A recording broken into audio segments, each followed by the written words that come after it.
Well, hello there. Welcome back to A People's Historian. My name is Jason Kishinev.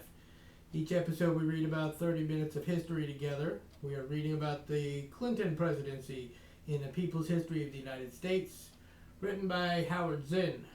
Wonderful book.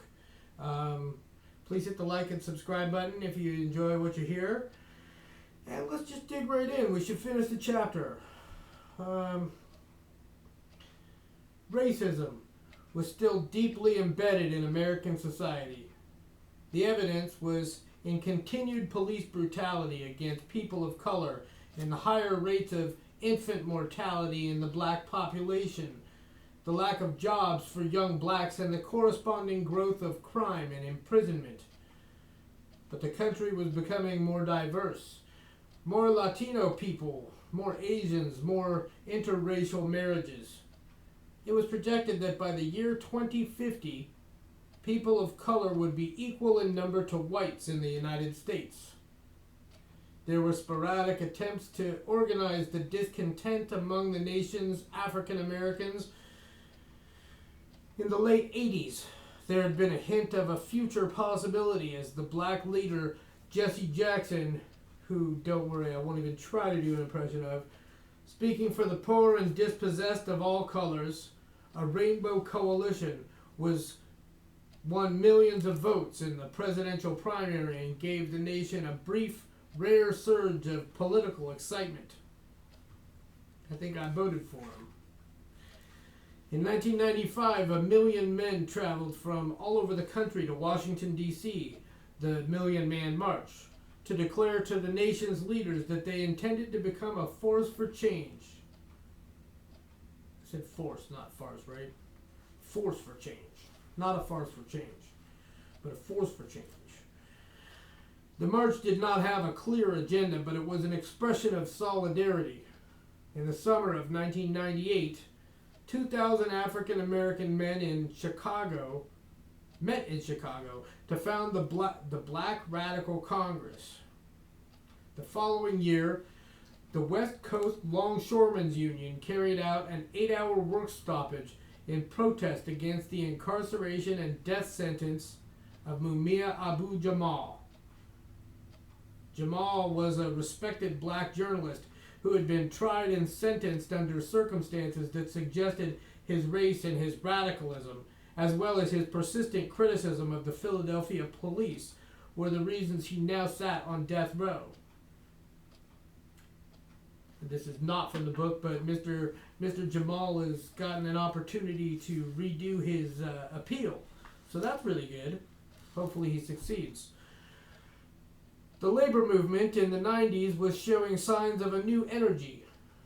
This despite the gradual decline in union membership as manufacturing plants moved out of the country and industrial workers were being outnumbered by service and white-collared workers who were more difficult to organize. There was an impetus for a new militancy as it became clear that the wealth of the nation was going mostly to the very rich, and the gap between rich and poor was growing. In the 90s, the income of the richest 5% of the population grew by 20%, while the income of the poor and the middle class, taking into consideration the rise in cost of living, either fell or remained the same. In 1990, the average pay of the chief executive officers of the 500 largest corporations was 84 times that of the average worker. But in 1999, it was 475 times the average worker's pay.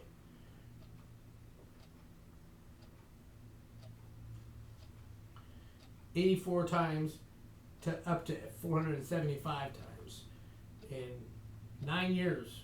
Wow. A new president of the AFL-CIO, John Sweeney, coming out of the Service Employees International Union, a sign of the change in the labor force, appeared to depart sharply from the conservatism of his predecessors. He encouraged the idea of a union summer, inspired by the Freedom Summer in Mississippi in 1964, tapping the idealism of young people by inviting them to help in the organizing of the new service workers, white-collar workers, farm workers, immigrant workers.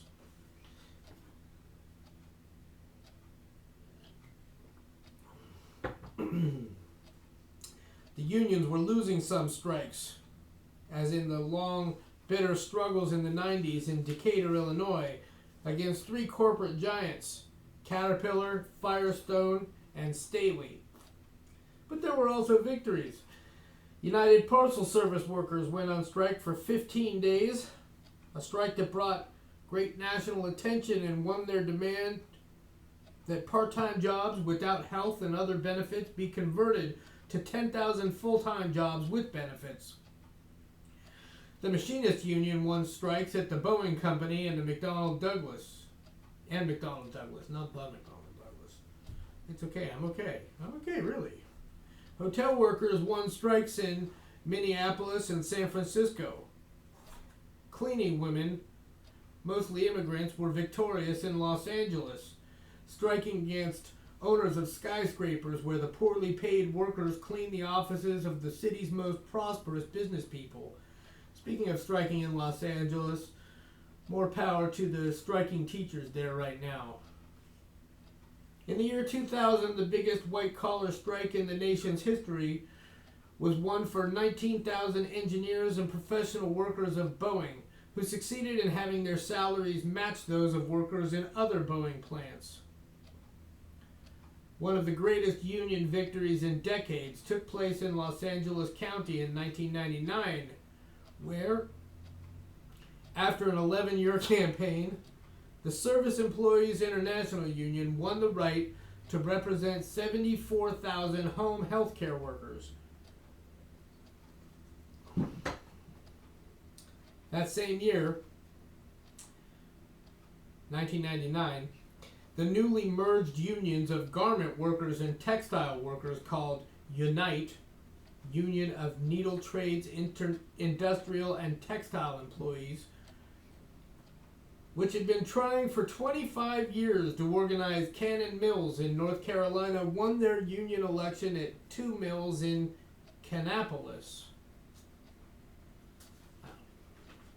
Never heard of Kannapolis.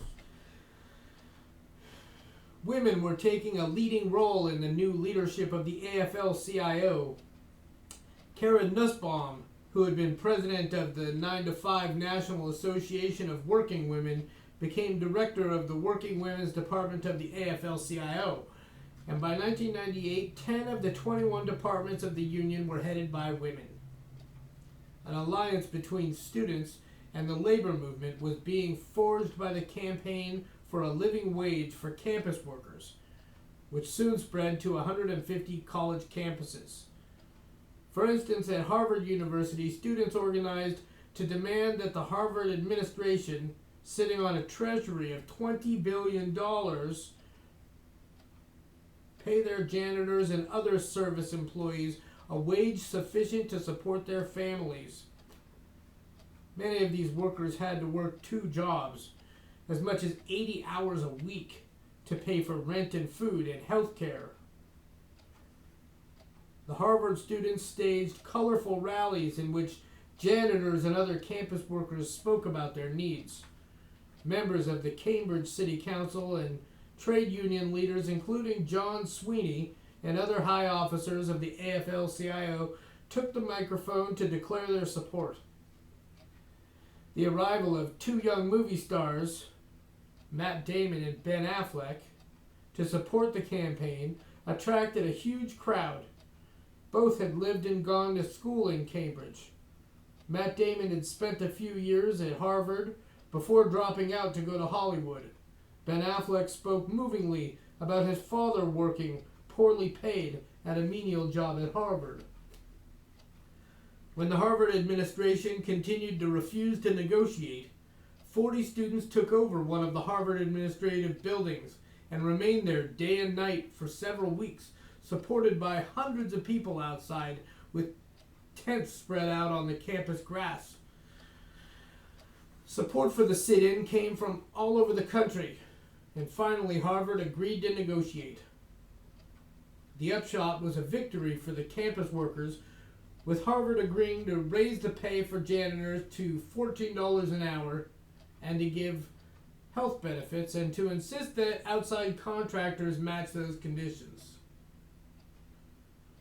In the spring of 2000, students at Wesleyan University in Connecticut occupied the admissions office, insisting that the university president guarantee a living wage, health and retirement benefits, and job security to janitors and other service workers. After several days of the sit-in, the university agreed to comply with the demands. We have the power. Students around the country organized a workers' rights consortium at Yale University, the University of Arizona, Syracuse University, the University of Kentucky, and on many other campuses, students carried on campaigns to support the demands of working people. The Living Wage campaign took a powerful hold on popular sympathies at a time when the rich were becoming richer. In Duluth, Minnesota, 56 organizations joined forces to demand that the city give contracts only to businesses that gave a living wage. This meant several dollars above the official minimum wage to employees. The 5-year limit on federal aid to families with dependent children set in the 1996 welfare reform legislation meant that millions of people would face deprivation when their benefits expired. Activists began organizing seriously in the year 2000 for that eventuality, bringing people from all over the country into a campaign to end poverty. I guess we know the result of that, though, huh? Sadly.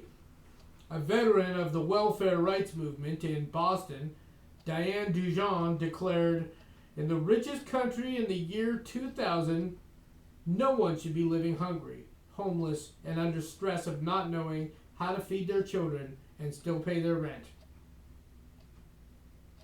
And that is no less true today. The Poor People's Economic Human Rights Campaign in 1998 organized a bus tour of 35 cities to pull together the stories of people who could not feed their families, whose electricity had been cut off, who had been evicted from their homes because they could not afford to pay their bills.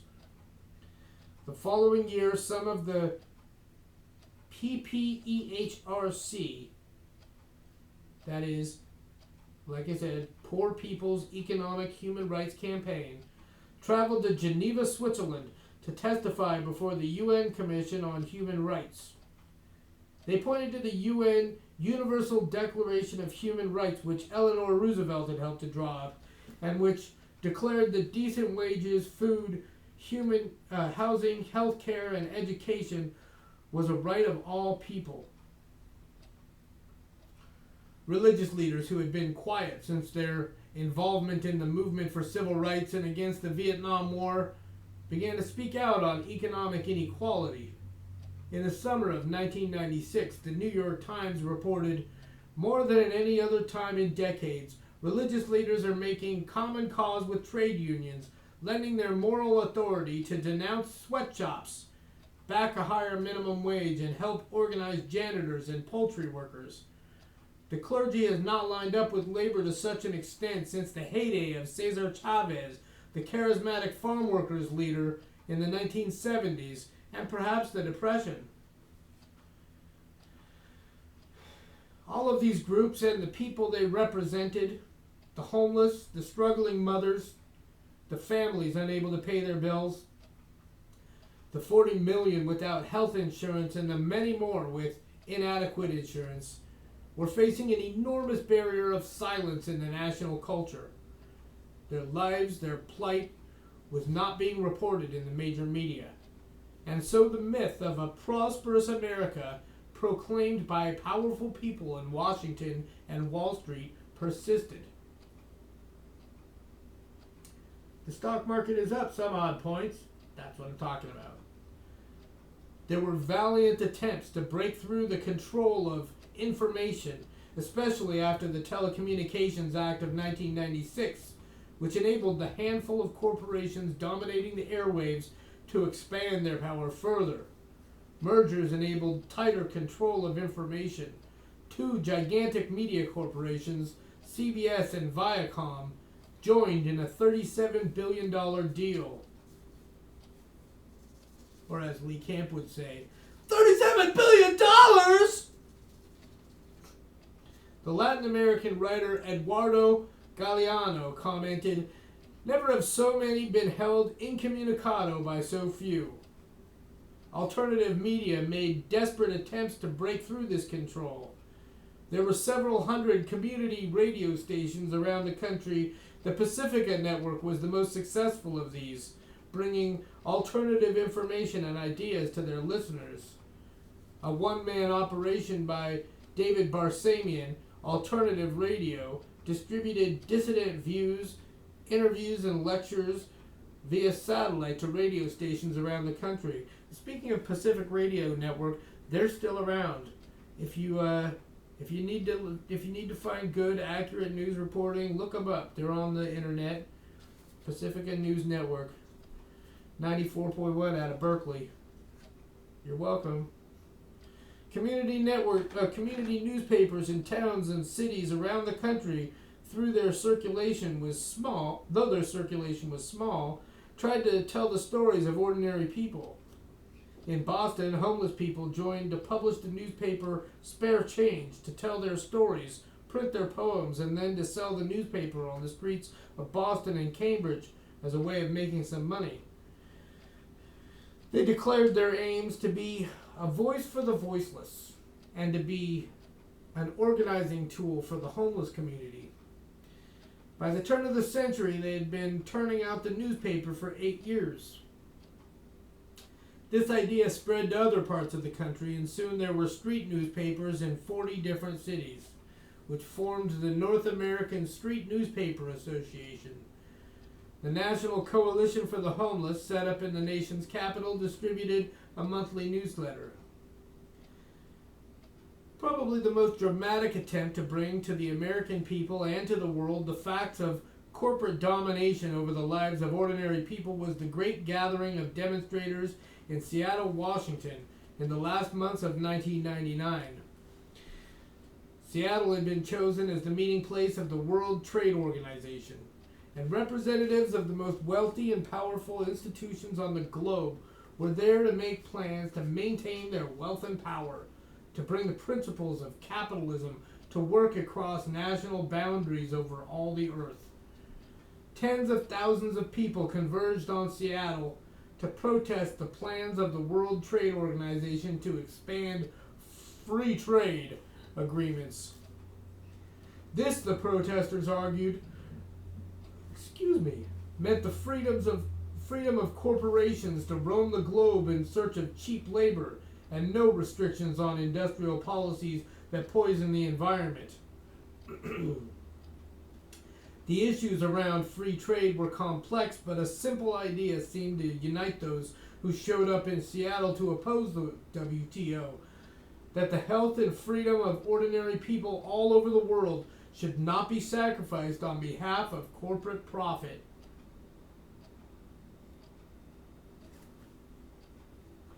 More than 1,000 organizations from 90 countries, representing labor unions, environmental groups, consumers, religious groups, farmers, indigenous people, women's groups, and more, had signed a statement asking governments to stop the expansion of the World Trade Organization. In Seattle, there was a remarkable set of alliances. Steelworkers rallied with environmentalists, and machinists joined animal rights activists. Farmers joined a huge labor march of 40,000 on November 30th, and then union people attended a family farm rally a few days later.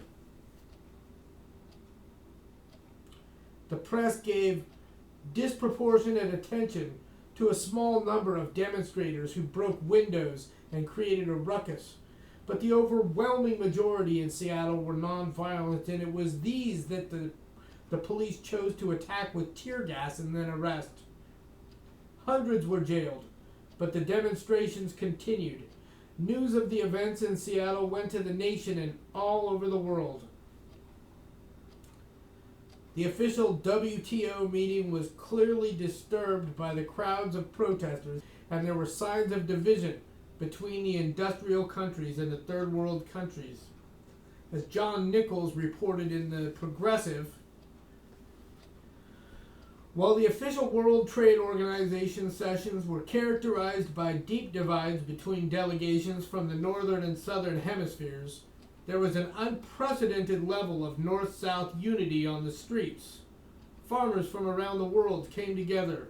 The huge AFL-CIO rally cheered speakers from close to a dozen countries. And after events organized together to highlight the devastating impact that globalization was having on women in the third world, throngs of women from Africa, Latin America, India, Europe, and the United States marched together in human chains throughout the streets of downtown Seattle. The summit meeting of the World Trade Organization was shaken by all this, and at a certain point, the talks collapsed. It was a remarkable illustration of the ability of organized citizens to challenge the most powerful corporations of the world. If you get a chance, go back. What is it, Chet? The Unreported Resistance? No. Chapter 23. Go back and watch my video where I read chapter 23. All of one thing. Unity, man. Unity.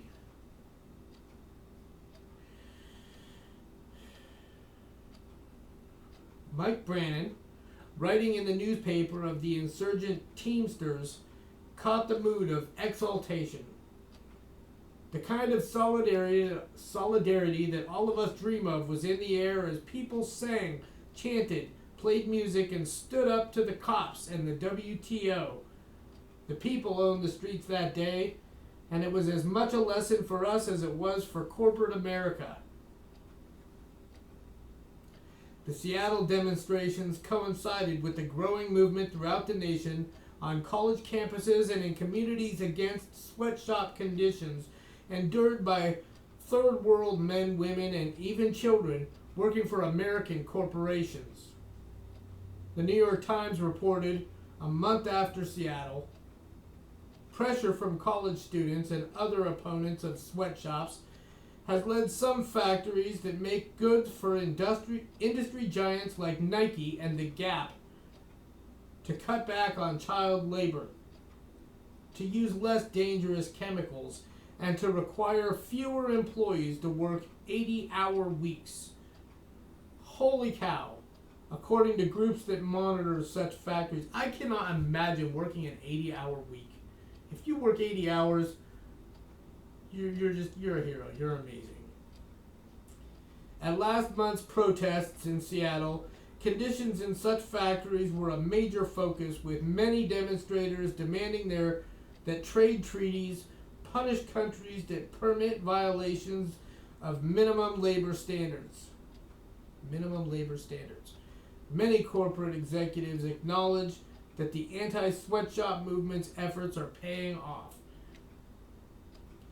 Cutting back on child labor, not even eliminating child labor, cutting back on child labor, and having fewer employees that work 80 hours a week.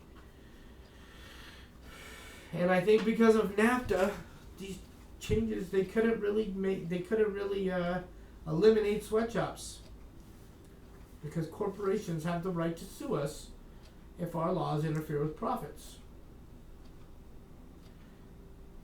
Seattle was the first of a series of international gatherings of trade union people, students, environmentalists, in opposition to the increasing control of the world economy by giant corporations. In the year following the Seattle demonstrations, protesters showed up wherever a summit of wealthy entrepreneurs was taking place. Washington, D.C., Philadelphia, Davos, Switzerland, Los Angeles, and Prague. Officials of the World Bank and the International Monetary Fund could not ignore such a protest movement. They began to declare their concern for the environment and the conditions of their workers. Whether this would result in real changes was unclear, but undoubtedly the corporate leaders of the world could no longer ignore their critics.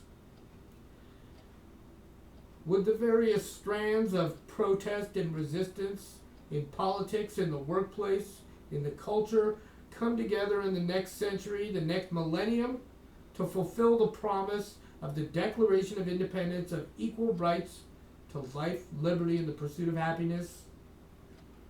No one could predict. All one could do was to act on the possibility, knowing that inaction would make any prediction a gloomy one. If democracy were to be given any meaning, if it were to go beyond the limits of capitalism and nationalism, this would not come, if history were any guide, from the top.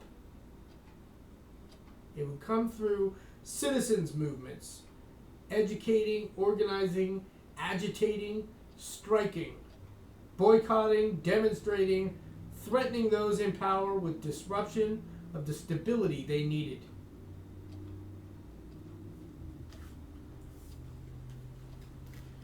And speaking of child labor, why don't you do a search of Nestle, child labor. With that, I thank you for joining me. See you next time.